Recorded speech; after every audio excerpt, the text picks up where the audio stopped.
पश्चिम बंगाल दौरे के दूसरे दिन केंद्रीय गृह मंत्री अमित शाह ने दक्षिणेश्वर काली मंदिर में दर्शन किए। मंदिर में पूजा अर्चना के बाद अमित शाह ने कहा कि उन्होंने मां काली से बंगाल और पूरे देश के लिए मंगल कामना की। अमित शाह ने बंगाल में तुष्टीकरण की राजनीति का आरोप लगाते हुए कहा कि बंगाल का गौरव वापस दिलाना है। काली मंदिर में पूजा के बाद अमित शाह पद्म भूषण शास्त्रीय गायक पंडित अजय चक्रवर्ती से उनके घर जाकर मुलाकात करते नजर आए। आज दोपहर में बांग्लादेश से आए प्रवासी हिंदुओं यानी कि मतुआ समुदाय के जो लोग हैं उनके साथ भी अमित शाह खाना खाएंगे और उसके बाद प्रेस कॉन्फ्रेंस भी करेंगे।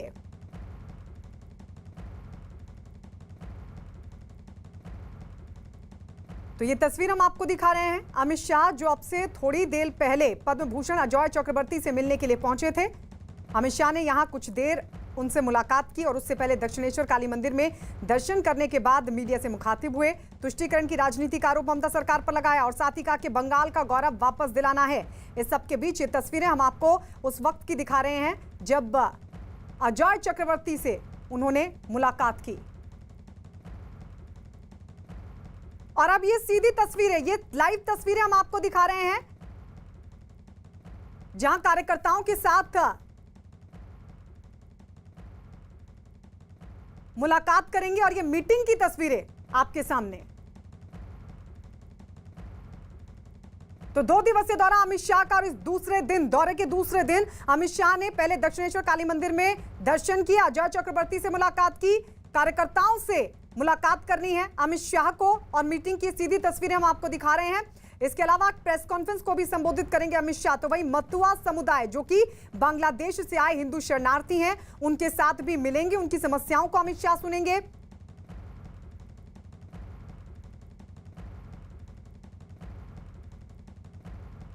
चलिए हम सीधे रुख कर लेते हैं हमारी सहयोगी आशिका सिंह की तरफ जो इस वक्त हमारे साथ लाइव जुड़ गई हैं।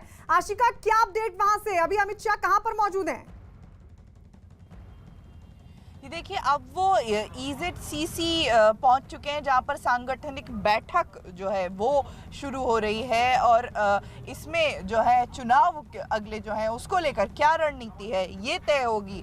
कार्यकर्ताओं से क्या तैयारी है इस पर बात होगी। नेता मौजूद हैं, बीजेपी के सारे सांसद मौजूद हैं और ये सांगठनिक बैठक जो है इसको अमित शाह लेंगे जो है और आगे के चुनाव की तैयारी जो है इससे स्पष्ट होगी।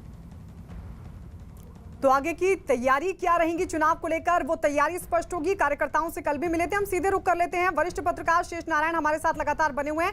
शेष नारायण जी, कल भी कार्यकर्ताओं के साथ मुलाकात और आज एक बार फिर से वो सिलसिला आगे बढ़ेगा। अमित शाह ने कहा कि संगठनात्मक विस्तार के लिए, संगठन के विस्तार के लिए वो इस 2 दिवसीय दौरे पर पहुंचे हैं। लेकिन एक सबसे बड़ी बात अमित शाह की तरफ से ये कही गई कि जिस तरीके की राजनीतिक हत्याएं हुई हैं, जो दमनकारी नीति ममता सरकार ने बीजेपी के कार्यकर्ताओं को लेकर उठाई है, उसको लेकर भी जनता में आक्रोश है। लेकिन सबसे बड़ा सवाल ये कि कार्यकर्ताओं से मिलने में क्या कार्यकर्ताओं के उस डर को खत्म कर पाएंगे जो राजनीतिक हत्याओं के चलते पिछले काफी दिनों से लगातार देखने को मिला है?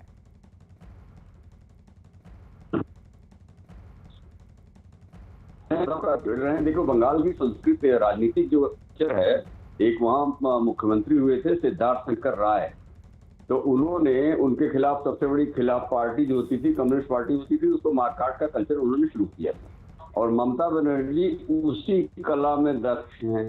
1974 में जयप्रकाश नारायण की कार के बोनट पे बैठ गई थी और हल्ला करने लगी थी, तो वो कला इनको विधिवत आती है। और CPM का जब लेफ्ट का राज था तो इनके कार्यकर्ताओं को खूब मारते थे वो लोग जी। तो अभी उनके कार्यकर्ताओं को मार, इस बीच इनके लोग आए, सॉरी इस बीच बीजेपी की एंट्री हुई, पावरफुल पार्टी के रूप में अमित शाह ने, नरेंद्र मोदी ने जैसे चार्ज लिया।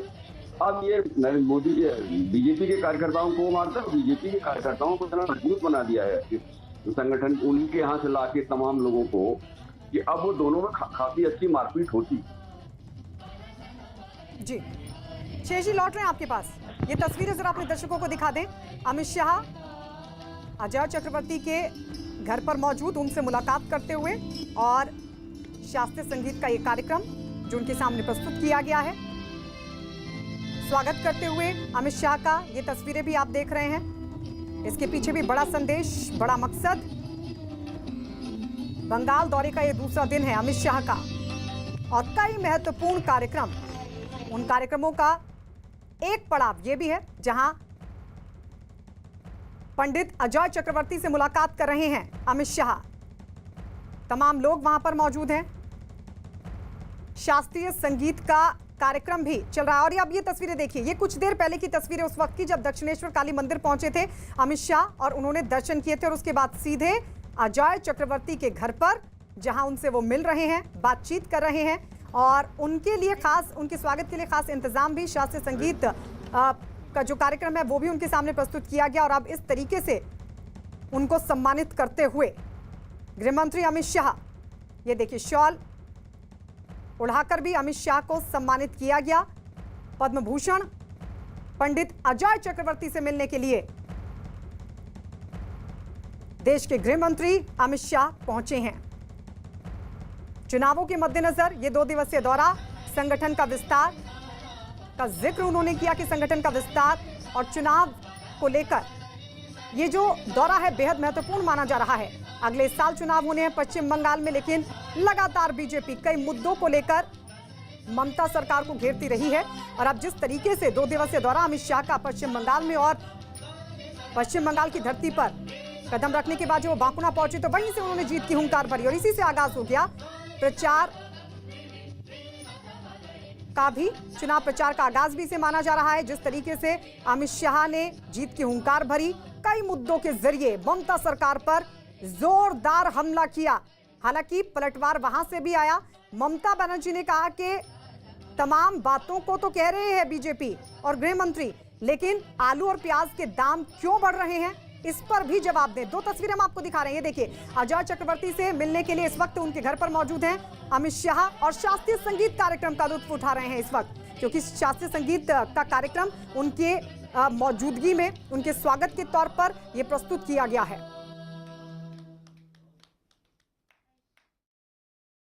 आज मेरे बंगाल दौरे का दूसरा दिन है।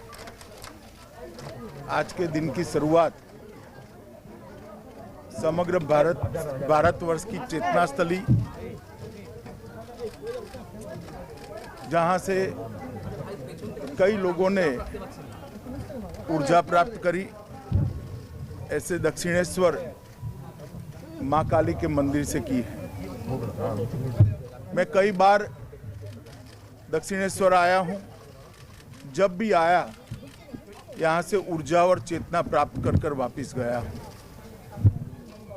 ये बंगाल की महान भूमि, चैतन्य महाप्रभु, स्वामी प्रणवानंद, ठाकुर रामकृष्ण परमहंस, विवेकानंद, श्री अरविंद, ऐसे कई भक्ति मार्ग के प्रशस्त करने वाले, आध्यात्मिक चेतना को जगाने वाले लोगों की भूमि रही है। और आज वही भूमि पर जिस प्रकार से अपीसमेंट की पॉलिटिक्स, तुष्टीकरण की पॉलिटिक्स चल रही है, इससे बंगाल की ये महान परंपरा आहत हुई है। मैं आज यहाँ से बंगाल की महान जनता को आह्वान करना चाहता हूं कि आध्यात्मिक और धार्मिक चेतना का केंद्र बंगाल जो पूरे देश का बना, पूरे देश का रहा, वो गौरव फिर से एक बार बंगाल प्राप्त करे।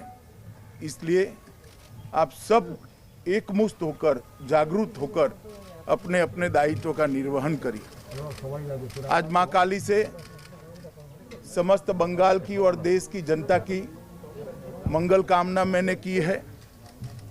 मोदी जी के नेतृत्व में ये देश फिर से एक बार दुनिया में अपना गौरवमय स्थान प्राप्त करे, यही मेरी मां काली के चरणों में प्रार्थना है। धन्यवाद। तो ये काली मंदिर में दर्शन के बाद मीडिया से मुखातिब हुए थे अमित शाह, लेकिन ये लाइव तस्वीरें भी हम लगातार आपको दिखा रहे हैं जहां पहुंचे हैं पंडित अजय चक्रवर्ती के यहाँ पर और शास्त्रीय संगीत का लुत्फ उठा रहे हैं। आशिका हमारे साथ लगातार बनी हुई है, वरिष्ठ पत्रकार शेष नारायण जी भी हमारे साथ हैं। हमने चर्चा की, आशिका हमने चर्चा की है कि क्या महत्व है अजय चक्रवर्ती से मुलाकात का, एक बड़ी शख्सियत तो है ही, लेकिन मायने क्या है? मुझे लगता है लाइव विजुअल्स के साथ दर्शकों को एक बार फिर से समझना चाहिए। देखिए गायत्री, बिल्कुल एक बहुत बड़ा नाम है पंडित अजय चक्रवर्ती, तो यहाँ पर संस्कृति बंगाल की जो है उसको छुआ है, लोग जो है उनको छुआ है। कोई भी पक्ष ऐसा नहीं है जो अछूता रह गया हो। अभी यहाँ की तस्वीरें मैं आपको दिखाऊं, दीवानगी जो है वो आप देखिए यहाँ पर, जहाँ पर ये वो जगह है जहाँ मथुआ संप्रदाय के लोगों के बीच में अमित शाह आने वाले हैं।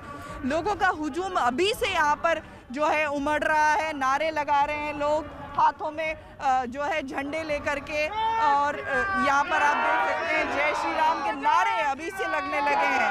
थोड़ी देर में यहीं पर गृह मंत्री अमित शाह आएंगे और मथुआ संप्रदाय के बीच में खाना खाएंगे। ये बताइए कि आप लोग मथुआ संप्रदाय से हैं? नहीं, हम लोग मथुआ संप्रदाय से ऐसे हम लोग इसलिए आए थे। कहाँ से आए हैं? हम लोग केष्टपुर से आए हैं। आप लोग केष्टपुर से अमित शाह जी को देखने आए हैं? हाँ। आप कहाँ से आए हैं? हम भी केष्टपुर से आए हैं। क्यों देखना चाहते हैं अमित शाह से, क्यों मिलना चाहते हैं? हम लोग अमित शाह की ज़्यादा बोले तो कम है, जो भी बोले कम है, जो भी है हम लोग फैन है उसका एकदम। बहुत बड़े फैन है, इसलिए उनको देखने के लिए आए हैं एकदम। उनसे क्या कहना चाहेंगे? उनसे कहना चाहेंगे यही कि अपने देश को ऐसे बनाए रखे और हमारे मतलब देश को और आगे बढ़ाते रहे। अगले चुनाव में क्या बीजेपी का झंडा लहरा जाएगा बंगाल में? जरूर लहराएगा, जरूर।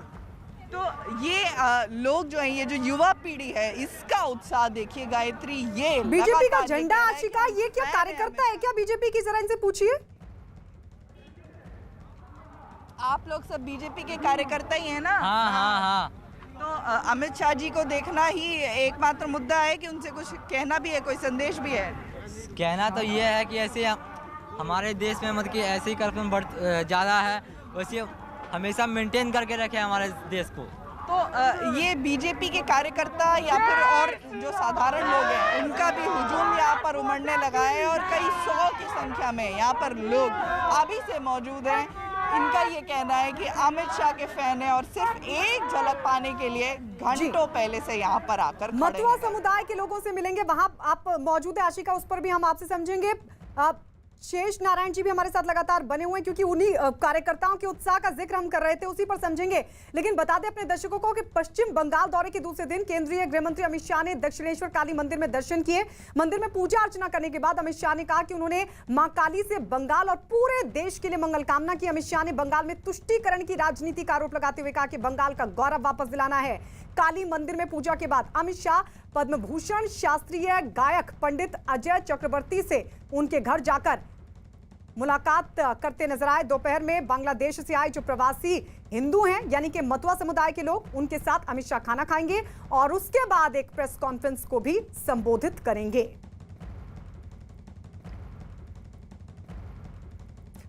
आइए आपको बता दें कि न्यूज 18 से एक्सक्लूसिव बातचीत में गृह मंत्री अमित शाह ने क्या कहा। अमित शाह ने दावा किया कि बंगाल में ममता सरकार का जाना तय है। सुनिए क्या कहा उन्होंने। मिशन बंगाल का माना जाए तो इस तबके के साथ मानने का क्या मकसद रहा?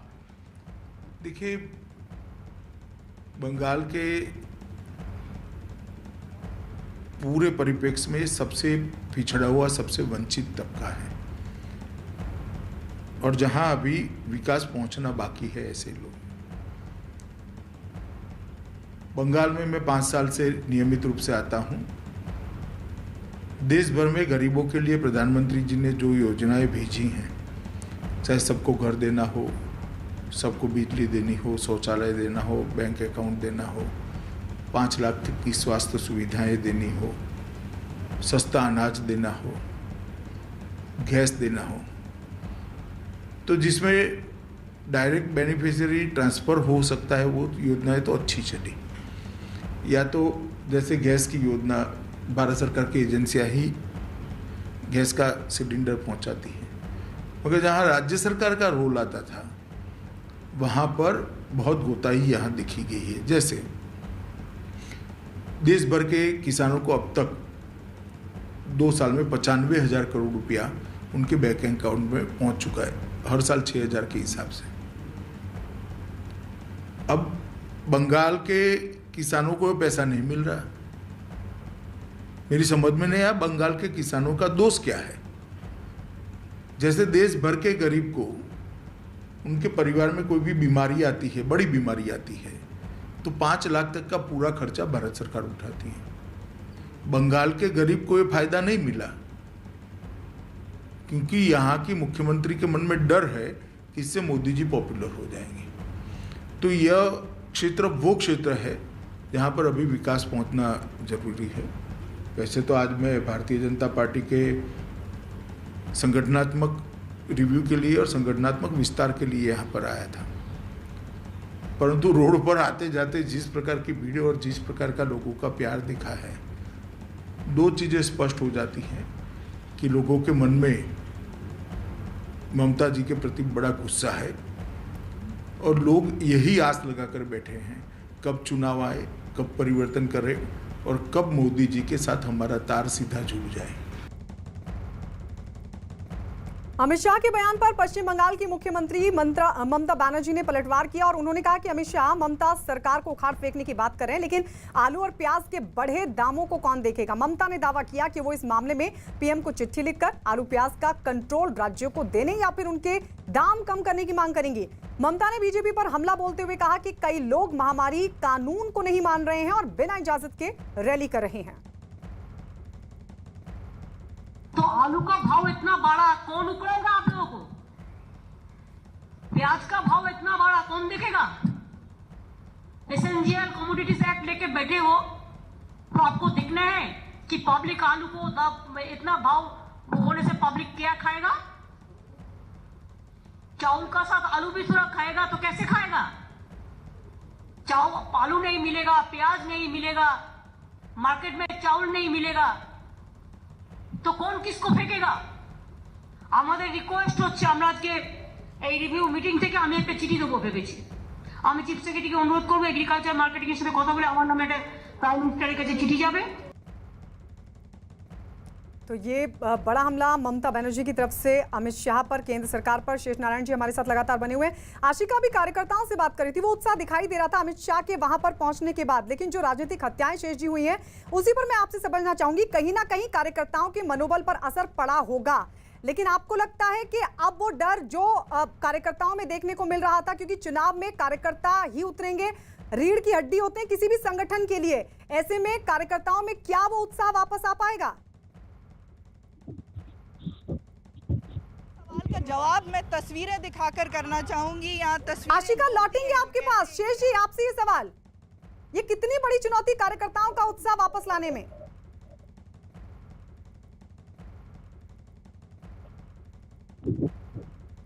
शेष जी, मुझे लगता है उन तक आवाज नहीं पहुंच पा रही है। आशिका वहां वो तो पिछले अमित शाह ने पार्टी अध्यक्ष थे, यही तो काम कर रहे थे वहां पे। वहां का जो कार्यकर्ता है, अरे ये नहीं जो कार्यकर्ता हाँ जी, बोलिए बोलिए। पिछले 4-5 साल में एक्टिवेट कर चुके हैं और पहले जैसे लेफ्ट क्या अब सीपीएम तो बैकग्राउंड में चली गई है। तृणमूल कांग्रेस बनाम बीजेपी लड़ाइयां वहां होती हैं और उसमें बीजेपी के लोग कमजोर नहीं पड़ रहे हैं। ममता के पास क्योंकि पुलिस है, सरकार है, तो वो परेशान कर लेती है, लेकिन ये लोग कमजोर नहीं है, वो सब इकट्ठा हैं, वो सब लड़ रहे हैं, ठीक ठाक लड़ रहे हैं। आशिका वहां से क्या अपडेट आप बता रही हैं कि वहां पर पहुंचेंगे अमित शाह, कितनी देर में पहुंचेंगे मतुआ समुदाय के लोगों से मिलने के लिए? जी देखिए, तय जो कार्यक्रम था उसके तहत 1:15 बजे का समय था, लेकिन अब जो कार्यक्रम बदल चुका है, लगभग 1.25 घंटे की देरी से अमित शाह चल रहे हैं। उसके तहत अगर देखें तो संभव है कि दोपहर को 2:30 बजे तक यहाँ आएंगे। कार्यकर्ताओं की जो बात हो रही है, कार्यकर्ताओं का उत्साह मैं आपको इन तस्वीरों में दिखाना चाहूँगी। तस्वीरें बोलती हैं, जो कहते हैं दूर दूर से आकर के ये जो कार्यकर्ता हैं घंटों पहले से इंतज़ार कर रहे हैं। मैं आपको दिखा दूँ, ये जो कतार है, दोनों तरफ कतार लगाकर ये कार्यकर्ता यहाँ पर मौजूद हैं। हम इनसे बात करने की कोशिश करेंगे। कहाँ से आए हैं? हम लोग अंदुलगुड़िया आंदोल से आए हैं। क्यों? यहाँ पे मीटिंग पे अमित शाह जी को देखने आए हैं। के लिए आए हैं। अभी जो राजनीतिक हिंसा हो रही है, बहुत कार्यकर्ता मारे जा रहे हैं बीजेपी के, उसको देख के डर लगता है कि कोई चिंता की बात है? नहीं, कोई डर नहीं है हम लोगों का। तो ये वो कार्यकर्ता हैं जो जमीन पर बीजेपी के तरफ से चुनाव लड़ेंगे, जो दमखम इनके अंदर अमित शाह आज भरने वाले हैं। उसके बाद अगले चुनाव में भले ही राजनीतिक हिंसा का सामना करना पड़े, पश्चिम बंगाल का जो पुराना इतिहास रहा है राजनीतिक हिंसा का, बावजूद इसके कार्यकर्ताओं में खासा उत्साह है और वो दिखाई दे रहा है। अमित शाह के पहुंचने से पहले ही कार्यकर्ता बेहद उत्साहित हैं। आज कार्यकर्ताओं से भी मिलेंगे, लेकिन उससे पहले मतुआ समुदाय के जो लोग हैं उनसे मिलेंगे, उनके साथ खाना खाएंगे अमित शाह। आशिका, आपके पास लौटते रहेंगे अपडेट के लिए। शेर जी, आपका शुक्रिया हमारे साथ जुड़ने के लिए। और इस बीच एक बड़ी खबर पश्चिम बंगाल से, इस वक्त की बहुत बड़ी खबर है कि केंद्रीय गृह मंत्री अमित शाह ने आने वाले पश्चिम बंगाल विधानसभा चुनावों में बीजेपी की 2/3 बहुमत से जीत का दावा किया। अमित शाह के इस दावे पर पश्चिम बंगाल की मुख्यमंत्री ममता बनर्जी ने भी पलटवार किया है।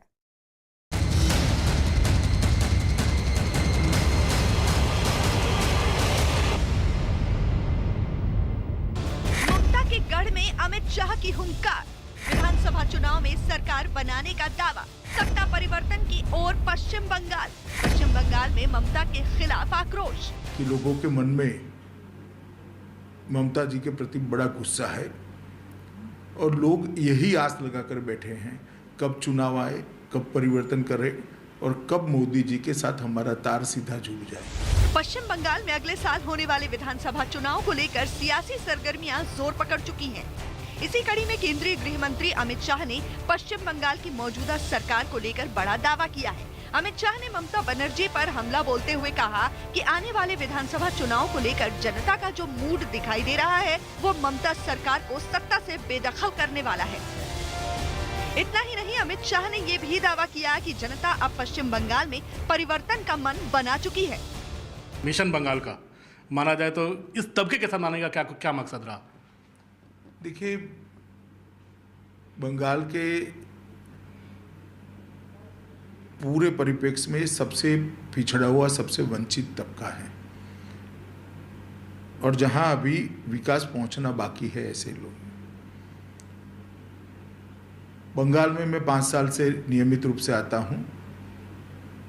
देश भर में गरीबों के लिए प्रधानमंत्री जी ने जो योजनाएं भेजी हैं, चाहे सबको घर देना हो, सबको बिजली देनी हो, शौचालय देना हो, बैंक अकाउंट देना हो, 5 लाख तक की स्वास्थ्य सुविधाएं देनी हो, सस्ता अनाज देना हो, गैस देना हो, तो जिसमें डायरेक्ट बेनिफिशियरी ट्रांसफ़र हो सकता है वो योजनाएं तो अच्छी चली। या तो जैसे गैस की योजना, भारत सरकार की एजेंसियां ही गैस का सिलेंडर पहुंचाती हैं, मगर जहां राज्य सरकार का रोल आता था वहाँ पर बहुत गोताई यहाँ दिखी गई है। जैसे देश भर के किसानों को अब तक 2 साल में 95,000 करोड़ रुपया उनके बैंक अकाउंट में पहुँच चुका है, हर साल 6,000 के हिसाब से। अब बंगाल के किसानों को पैसा नहीं मिल रहा। मेरी समझ में नहीं आया बंगाल के किसानों का दोष क्या है। जैसे देश भर के गरीब को उनके परिवार में कोई भी बीमारी आती है, बड़ी बीमारी आती है, तो 5 लाख तक का पूरा खर्चा सीधा जुड़ जाए। गृह मंत्री अमित शाह के दौरे के दूसरे दिन की शुरुआत कोलकाता के दक्षिणेश्वर काली मंदिर से हुई। सुरक्षा के पुख्ता इंतजाम के बीच गृह मंत्री यहां पर पहुंचे और मां काली का आशीर्वाद लिया। जिस प्रकार से अपीसमेंट की पॉलिटिक्स, तुष्टीकरण की पॉलिटिक्स चल रही है, इससे बंगाल की ये महान परंपरा आहत हुई है। मैं आज यहाँ से बंगाल की महान जनता को आह्वान करना चाहता हूँ कि आध्यात्मिक और धार्मिक चेतना का केंद्र बंगाल जो पूरे देश का बना, पूरे देश का रहा, वो गौरव फिर से एक बार बंगाल प्राप्त करे। इसलिए आप सब एकमुश्त होकर, जागरूक होकर अपने अपने दायित्व का निर्वहन करिए। अंदर जाके वो पूजा दिए, माँ काली के पूजा दिए और बहुत अच्छी तरह से पूजा हुआ और बहुत क्या बोले, वो बोले हैं ना कि बंगाल का जो ऐतिह्य है, जो संस्कृति है, वो फिर से जगाना है। कहीं पर हम लोग ये सब भूल जा रहे हैं। इससे पहले अमित शाह ने गुरुवार को आदिवासी समुदाय के लोगों से मुलाकात की और उनके घर पर पारंपरिक तरीके से खाना खाया। इस दौरान बांकुड़ा में बीजेपी कार्यकर्ता की एक रैली को संबोधित करते हुए अमित शाह ने इस बात का भी ऐलान किया कि साल 2021 में पश्चिम बंगाल में बीजेपी पूर्ण बहुमत की सरकार बनाने जा रही है। ममता सरकार के प्रति भयंकर जनाक्रोश दिखाई पड़ता है और दूसरी ओर श्री नरेंद्र मोदी के प्रति एक आशा और श्रद्धा दिखाई पड़ती है कि बंगाल के अंदर परिवर्तन श्री मोदी जी के नेतृत्व में ही आ सकता है। अमित शाह के दावे पर ममता का पलटवार, लक्ष्मण रेखा पार न करने की नसीहत। ममता बनर्जी के लिए पश्चिम बंगाल विधानसभा चुनाव साख की जंग जैसे हैं। लोकसभा चुनाव में ममता बनर्जी पहले ही बीजेपी के हाथों बड़ा झटका खा चुकी हैं और अब एक बार फिर अमित शाह पश्चिम बंगाल में सत्ता और शासन पर सवाल खड़े कर रही हैं। यही वजह है कि ममता बनर्जी ने भी अमित शाह के अभियान के खिलाफ मोर्चाबंदी शुरू कर दी है। तो आलू का भाव इतना बढ़ा, कौन उकड़ेगा आप लोगों को? प्याज का भाव इतना बढ़ा, कौन देखेगा? एसेंशियल कमोडिटीज एक्ट लेके बैठे हो तो आपको दिखना है कि पब्लिक आलू को इतना भाव होने से पब्लिक क्या खाएगा? चावल का साथ आलू भी थोड़ा खाएगा तो कैसे खाएगा?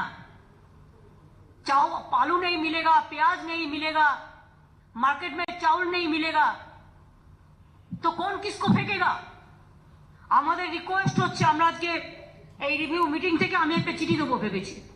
আমি চিফ সেক্রেটারিকে অনুরোধ করবো এগ্রিকালচার মার্কেটিং এর সাথে কথা বলে আমার নামে একটা প্রাইম মিনিস্টারের কাছে চিঠি যাবে। पश्चिम बंगाल में लगातार खराब हो रही कानून व्यवस्था जहां बड़ा मुद्दा है, वहीं बीजेपी के कई कार्यकर्ताओं की हत्या भी सत्ता और शासन पर लगातार सवाल खड़े कर रही है। यही वजह है कि पूरी बीजेपी 2021 में होने वाले विधानसभा चुनाव को लेकर ममता सरकार को घेर रही है, जबकि ममता बनर्जी ने भी पश्चिम बंगाल में अपनी सत्ता वापसी के लिए एड़ी चोटी का जोर लगा रखा है।